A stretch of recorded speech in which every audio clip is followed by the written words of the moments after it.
Hi, I'm Jade from Physio Rooms. A lot of the concerns we get here surrounding hip replacements and surgeries involve how you get back to what you were wanting to do and your initial goal for having a surgery. Obviously, to opt for a replacement, it's because you're unable to do some things that you're wanting to do and often pain limited.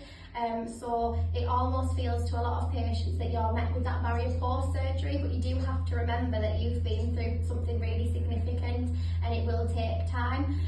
But progressing with physiotherapy, specific exercises and taking things slow can help to get you back to what you want to do. The most important thing to start with initially is strengthening and balance work. So we want you to be able to be independent of the walking aids that you're initially discharged with. So that might be crutches or just a single walking stick. But walking and progressing with that can help obviously aid in the muscles to strengthen with the exercises that you're given.